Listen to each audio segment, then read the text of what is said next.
नमस्कार, मधुर पत्रिका में आपका स्वागत है। देश प्रदेश की खबरों के लिए बने रहे हमारे साथ। पुंडरी पहुंचे कांग्रेस पार्टी के राज्यसभा सांसद दीपेंद्र सिंह हुड्डा।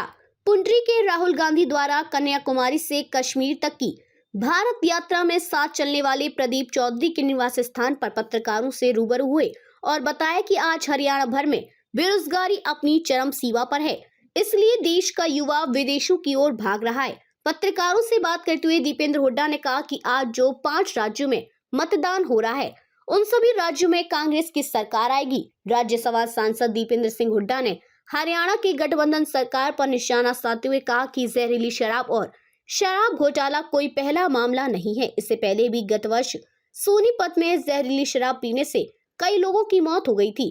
कोविड के समय भी बहुत बड़ा शराब घोटाला हुआ था। जब से शराब महकमा जेजेपी के पास गया, तब से हरियाणा में ही नहीं बल्कि पूरे देश में कहीं भी शराब घोटाला होता है तो उसके तार हरियाणा से जुड़े होते हैं। उन्होंने कहा कि जहरीली शराब के कारण हुई मौतों की निष्पक्ष और उच्च स्तरीय जांच हो। अगर वर्तमान सरकार जांच नहीं करवाती है तो भविष्य में बनने वाली कांग्रेस सरकार इसकी जांच कराएगी।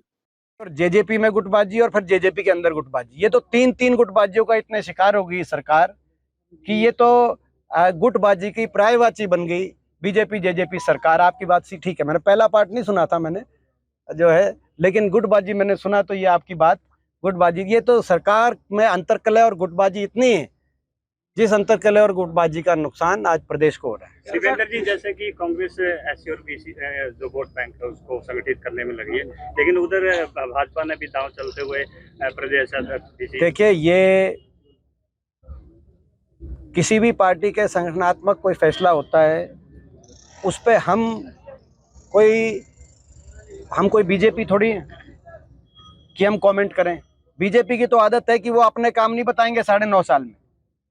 वो ये नहीं बताएंगे 9.5 साल में हरियाणा बेरोजगारी में नंबर 1 क्यों बना, हरियाणा में सबसे ज़्यादा पोर्टल पीपीपी फैमिली आईडी से लोग परेशान क्यों हुए, हरियाणा के अंदर किसान आंदोलन में सबसे ज़्यादा किसानों ने क्यों शहादत देनी पड़ी, हरियाणा के अंदर सरपंच क्यों पिटे, खिलाड़ी क्यों पिटे, हमारी बहन बेटियां दिल्ली की सड़कों पे क्यों घसीटी गई।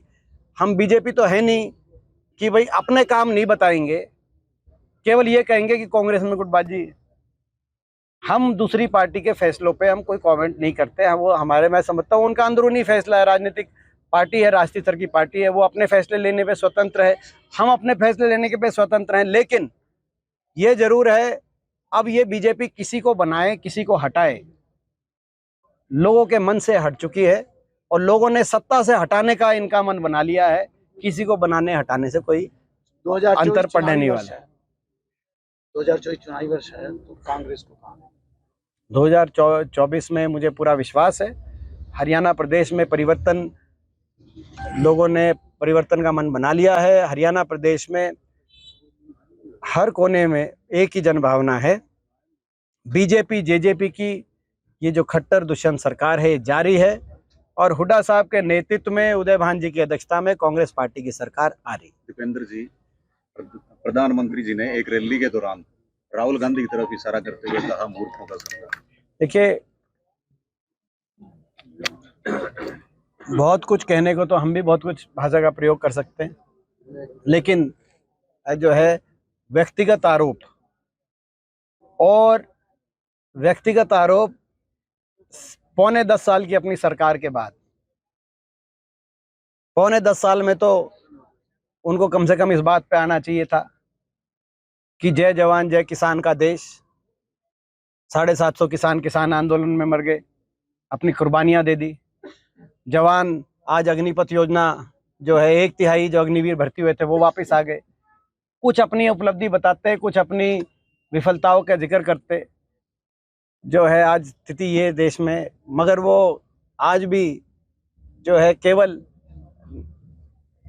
विपक्ष पे निशाना साधकर अपना काम चला रहे हैं। आपको पता ही है किस तरीके से असीम